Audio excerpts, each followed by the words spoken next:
klasszikus hibát mondjuk, hiszen nagyon szépen szálltál a mérkőzésre. Köszönöm szépen. Hát igen, szerencsém volt, mert felpattant előtt a labda, és pont hozzám került. És időben el tudtam rúgni végig valamiért a védőt. Nem tűntél túl medilletődöttnek, persze játszottál már jobban meccseket, de nem úgy tűnik, hogy túl sok félsz lenne benne. Hát nem, ebben megszoktam az izomot, még a társakat is. Semmi izgulás nem volt benne. Bátran mentem fel a pályára. Szerintem 10 percben mindent meg tudtam tenni. Mennyire volt ez jó fővonalban most itt a Kapukácsra, hogy egyébként mennyire van a fejekben már benne, és készültünk arra leginkább? Először erre csak készültünk, meg szerettük volna nyerni, mert először nyertük volna ezt a szuperkupát.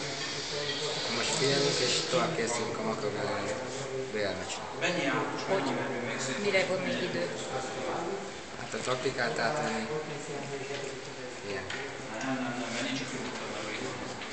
Köszönjük. Mennyivel másabb stílusú csapat lesz, mint a Debrecen? Mit tudtok róluk? Néztünk róluk videót.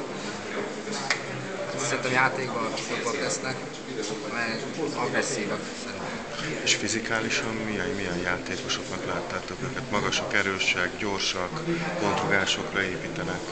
Hát középpályán Fürgét, az biztos. De szerintem játékban nem annyira erősek.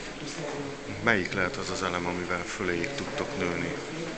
Hát Így a két meccsre gondolva, tehát nem csak az a első. saját játékunkat játszunk, szerintem a rövid passzos játék, a beindulásokkal, szélemmel, szerintem ezzel meg tudjuk nyerni ezt a mérkőzést.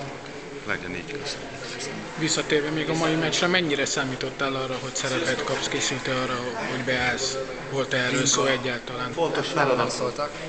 Hát egy-két nappal tudtuk meg, hogy ki lesz a keret, meg itt is maradtak ki játékosok. De nagyon örültem a lehetőségnek, és próbálom kihasználni, amíg lehetőséghez jutok. Köszönöm.